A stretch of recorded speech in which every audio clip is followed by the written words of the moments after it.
राख्दाखेरि प्रोसेस भन्दै गर्दाखेरि चाहिँ नि हामीले दुई तीनटा कुराहरू हुन्छ ब्रेक पनि हाम्रै भयो स्टेरिङ भयो ल देउता चाहिँ कति मोड्ने र भने चाहिँ एउटा गाडी चालकले ब्याक गियर लाउँदाखेरि कसरी छिर्ने भन्ने ठ्याक्कै त्यही हो हाम्रो भनेको चाहिँ नि चारैजना आधैजना आजदेखि लिएर हाम्रो चाहिँ कम्बिनेसन भइरहेको हुन्छ र देउतालाई चाहिँ कति मोडेर लाने र कति साइडमा राख्ने जस्तै कि रोडको ग्यापहरू पनि हेर्नुपर्ने हुन्छ माथि देउताले चाहिँ नि छुइरहेको छ कि छैन त्यो पनि हेर्नुपर्ने हुन्छ र टर्निङदेखि लिएर ब्रेक इमर्जेन्सी भयो भने ब्रेक लाउनु पर्यो के समस्या हुन लाग्दा हामीले रोक्नेदेखि लिएर चाहिँ नि यसलाई चाहिँ नि व्यवस्थित रूपमा चाहिँ नि बाटोमा कुनै कुनै यस्तो यस्तो बाटोहरू छन् कि ठ्याक्क रड रोकेर दायाँ बायाँ 1 फिट 1.5 फिट मात्र ग्याप भएको दुई तीनटा ठाउँ हामी त्यहाँबाट हामी रड गुराउनुपर्छ त्यसलाई चाहिँ हामीले व्यवस्थित तरिकाले धनजनको क्षति नहुने गरी चाहिँ व्यवस्थित तरिकाले ल्याउने एउटा गाह्रो प्रक्रिया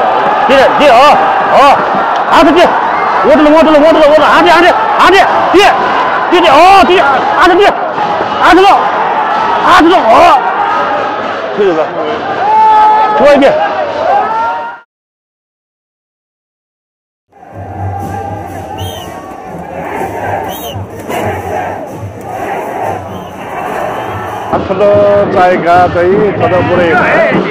चावल यस्तो कुटी हुँदा चावल छिटो बालकुमार जियो पनि बालकुमार जियो नपो माझ्यो सम्झुँदा अनि त्यहाँ ट्याक्क छिटो आचार छिट कुनै दिने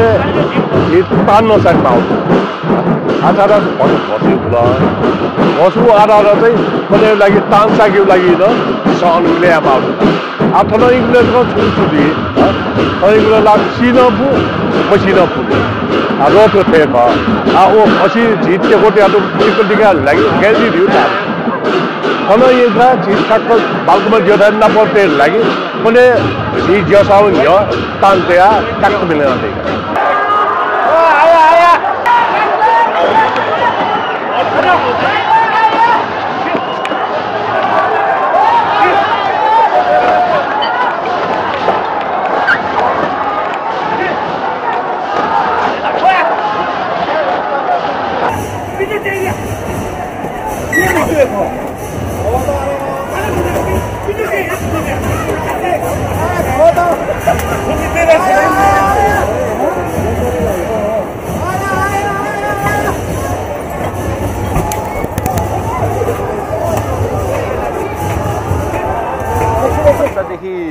थोरै अब यङ हुँदै गर्दाखेरि चाहिँ नि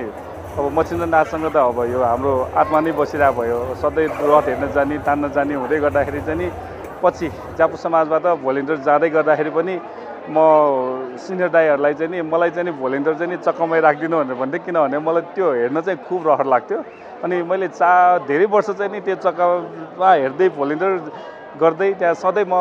भोलिन्टियर चाहिँ नि चक्कामै गर्न जाने भनेर चाहिँ हिँड्थेँ अनि त्यसपछि चाहिँ नि दाइहरू चिन्जान हुँदै जान्यो योभन्दा सिनियर दाइहरू हाम्रो आजहरू चाहिँ चिन्दै गयो त्यसपछि चाहिँ उहाँहरूसँग चाहिँ नि एक्सक्युज गरेर कहिलेकाहीँ लिने उहाँहरूलाई चाहिँ थाकै माग्दाखेरि समातिदिने त्यो घरहरू फस्दाखेरि निकालिदिने त्यस्तो कामहरू धेरै गऱ्यो पछि चाहिँ बिस्तारै उहाँहरूले चाहिँ नि अब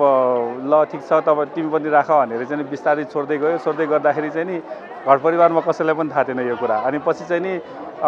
देखाएको छ मैले घर राखेर ल्याएको चाहिँ नि देख्दाखेरि चाहिँ नि घरमा चाहिँ नि मम्मीबाले चाहिँ नि किन गइराख्नु छ्याटो वनमा आऊ भन्ने पनि कुरा गर्यो तैपनि अब इच्छा थियो पहिलादेखि नै त्यसपछि हुँदाखेरि चाहिँ नि पछि चाहिँ नि ल ठिकै छ देउताको काम हो गर तर सुरक्षित भएर गर्न जानु भनेर पनि परिवारबाट पनि स्वीकृति पाएँ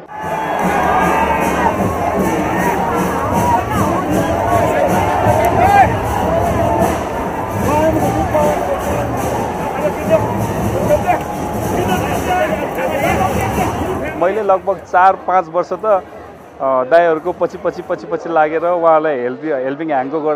गर्दै गर्दै अगाडि बढेँ। त्यसपछि चाहिँ बिस्तारै 4-5 वर्षपछि कहिले काहीँ छुन दिन्थ्यो, त्यो पनि एकदमै सहज ठाउँमा भन्दाखेरि एकदमै खुल्ला ठाउँमा। इक्जाम्पलको लागि कुमारपातीदेखि पुल्चो जौलाखेल लाँदाखेरि त्यो अवस्थामा मात्र हामीले पाउने अवस्थामा चाहिँ बिस्तारै सिक्दै गएर आज लगभग 9-10 वर्ष भयो पूर्ण रूपमा चाहिँ समातेर अब अहिले पनि सिकिरहेको छु। दाइहरूले पनि अझसम्म पनि हामीलाई गाइड गरिरहेछ र उहाँहरूबाट धेरै कुरा सिक्नु बाँकी नै छ र उहाँहरूलाई चाहिँ नि धेरै धन्यवाद दिन पनि चाहेँ, किनभने चाहिँ हामीलाई चाहिँ नि अब यो पुस्ता हस्तान्तरण जस्तै नै भनौँ एउटा हामीले चाहिँ सिक्न पाएँ उहाँहरूतर्फबाट चाहिँ नि। त्यसरी चाहिँ हामी यो घरकोमा चाहिँ अगाडि बढेँ। आज सुन्दरबाट लौखेल तान्ने दिन होइन, त्यो दिनमा हामीले अब चावलमा राख्ने सधैँभरि चावलमा राख्ने गर्थ्यो। त्यो यङहरू सोधेर कोर्डिनेट गरेर हामीले हाल्छौँ। सबैभन्दा गाह्रो चिज हाम्रो सुन्दरमा हो। सुन्दरमा यसपालि रोड बनाएको अलिक राम्रो भयो र हामीले घरकोहरूलाई पनि अलिक सोच भएर राम्रोसँग राखेर मिलाएर गर्दाखेरि हामी सबैलाई राम्रो भयो थियो यसपालि।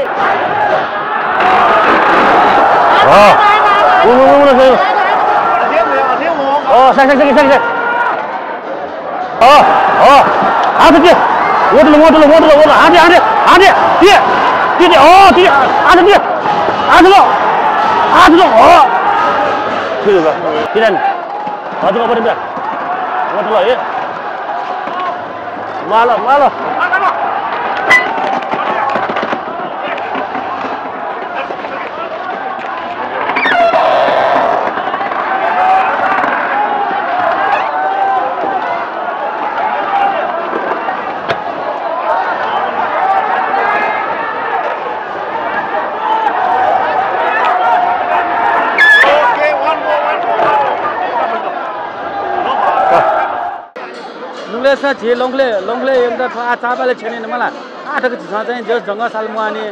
जस थन झे घको पास पनि छ चाहिँ बालक घको टावे आजौँ दो मलाई जस बालक टावे आजौँ ज्या चाहिँ आटकना चाहिँ जस जङ्गा सालमाले मक्से गा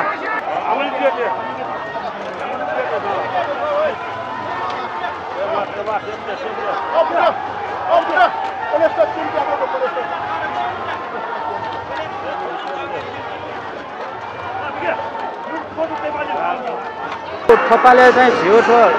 जात्रा चाहिँ रड यात्रा चाहिँ गयो आज बुलेछ हामी छिसा चाहिँ यक्को लिपा चाहिँ रड बालक देखाउँ झिके टाइम दो र स्किलिपी मनाउँदा जम्मा झ्याइपी जम्मा चाहिँ स्किलिपी मनाउँदो ज्या कारमा चाहिँ थपाले चाहिँ एकदम 10 वर्ष मेहनत यो दौराने चाहिँ थो रिजल्ट भयो आज झिएको रड पनि बाल्न रड एकदम बाल्न जाउँ ल ज्यायाले चाहिँ छक्का ढल्ला कि जमेसा बुझेछु र वे त्यस जमेसा थियो आज बिच ढाउकी खान बुझेछु कारण चाहिँ छिटो ज्यान एकदम अप्या जाउँ ल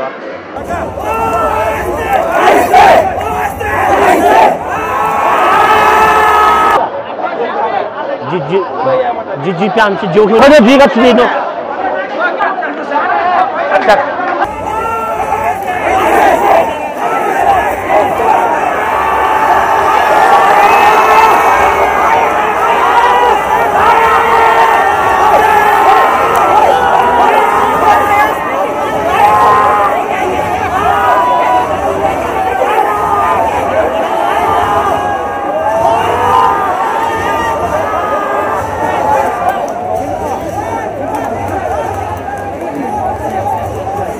घको त पूर्ण रूपमा गाह्रो नै भन्नु पर्ला, किनभने चाहिँ नि एउटा चाहिँ नि आफ्नो ज्यानको जोखिमै भनौँ एक प्रकारले। अब हेर्दाखेरि चाहिँ नि सहज रूपमा चाहिँ हुन सकिन्छ, तर कहिलेकाहीँ चाहिँ नि डिफ्रेन्ट एङ्गलमा डिफ्रेन्ट तरिकाले चाहिँ नि फरक बाटोमा चाहिँ नि अवस्था चाहिँ नि हुन्छ। कहिलेकाहीँ चाहिँ नि यसरी रड चाहिँ स्पिडमा आइदिन्छ कि अनकन्ट्रोलै हुने अवस्थामा चाहिँ हामी त कहिलेकाहीँ ब्ल्याङ्कनेस हुने पनि अवस्थामा आउँछ। कहिलेकाहीँ रड कुदेर आउँदाखेरि त केही नदेख्यो जस्तो पनि हुन्छ। त्यो गाह्रो पार्ट भनेको चाहिँ नि सम्भवतः पहिला रड बेसी कुद्ने र अनि त्यसमा चाहिँ नि अब यो घुमाउने टर्निङतिर र यसमा चाहिँ नि यो धोमाको साइजहरू मिलाउन सेपहरू अब घरतिर थोक्ने वा मान्छेलाई थोक्ने चाहिँ नि त्यो चाहिँ नि धेरै वाच गर्नुपर्ने हुन्छ।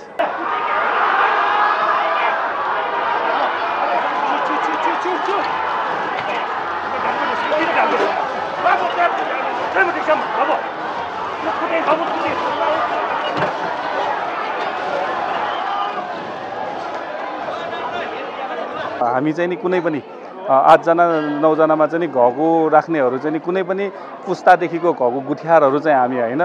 सबैजना चाहिँ एउटा इन्ट्रेस्टले पहिला आयो त्यसपछि चाहिँ नि अब ल यो हाम्रो चाहिँ कर्तव्य हो वा चाहिँ हामीले नै यो सम्पदा संस्कृतिहरू जगाड गर्नलाई चाहिँ हामी नै अगाडि बढ्नुपर्छ भनेर चाहिँ हामी अगाडि बढेर लागिरहेका छौँ।